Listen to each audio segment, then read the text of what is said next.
அஜித்தோட கெரியர்ல ரொம்ப முக்கியமான திரைப்படம் எது அப்படின்னு கேட்டா, அவர் இரட்டை வேடங்கள்ல நடிச்ச வாலி. ஒரு கேரக்டர் பாசிட்டிவாவும், ஒரு கேரக்டர் நெகட்டிவாவும் நடிச்சிருப்பாரு. அந்த படத்த இயக்கி, தமிழ் இண்டஸ்ட்ரிக்கு வந்து அறிமுகமான ஒரு இயக்குனர் தான் எஸ்.ஜே. சூர்யா. இந்த வாலி படத்த தொடர்ந்து குஷி படம் எடுத்தாரு. அந்த படமும் சூப்பர் டூப்பர் ஹிட் ஆச்சு. அத தொடர்ந்து நடிகரா அவதாரம் எடுத்து ஒரு சில படங்கள் நடிச்சாரு தமிழ்ல. அதுக்கப்புறம் பெரிய நடிகரா வருவாரு, நெறைய படங்கள்ல நடிப்பாரு அப்படின்னு எதிர்பார்க்கப்பட்ட அவரு கொஞ்ச நாள் காணாமலே போயிட்டாரு.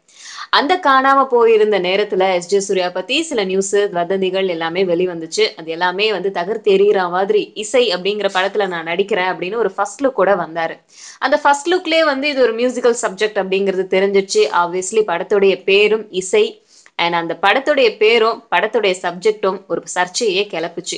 அப்படி என்னதான் அந்த படத்துடைய கதை அப்படின்னு கேட்டா, இளையராஜாவுடைய கதை தான் அது அப்படின்னு சொல்லியிருந்தாங்க. அது கூடுதலாவே சர்ச்சைய கெளப்புச்சு. அதாவது இளையராஜாக்கும் இன்னொரு மியூசிக் டைரக்டருக்கும் இடையேயான ஒரு மோதல பத்தின படம் இது அப்படின்னு சொல்லியிருந்தாங்க. அதனாலேயே வந்து இந்த படத்த பத்தி கேள்விகள் நெறைய எழும்புச்சு.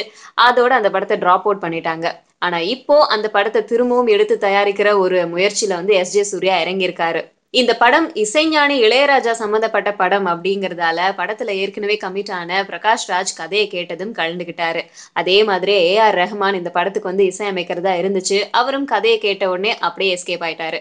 புதுமுக நடிகர்கள்லாம் நடிக்கிறாங்க. அதனால இவரு என்ன பண்ணிட்டாரு அப்படின்னா, நானே படத்த எடுத்து, நானே இயக்கி, நானே மியூசிக் போட்டு, நானே ஹீரோவா நடிக்கிறேன் அப்படின்னு ஒரு முயற்சியில நம்ம எஸ்.ஜே. சூர்யா இறங்கியிருக்காரு.